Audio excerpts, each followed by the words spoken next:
Rosa Méziane, je commence avec vous. Est-ce que c'est une bonne idée, cette proposition faite par le député Julien Aubert, d'aider la police avec l'armée ?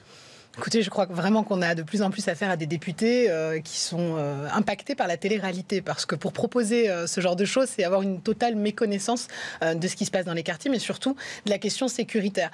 Si ce député se rapprochait un petit peu plus des services de police et de l'armée, il se rendrait compte que c'est deux choses différentes, le traitement de la délinquance et la guerre. L'armée, elle est là pour neutraliser l'ennemi, pour le combattre, pour défendre notre territoire et défendre notre nation. Mais il faut comprendre que les délinquants font aussi partie de notre nation, aussi toxiques et aussi gênant qu'il puisse être. Et donc, lorsqu'on fait appel en fait à l'armée contre sa population civile, ce sont les dictatures qui font ça. Et aujourd'hui, même certaines dictatures n'osent pas le faire.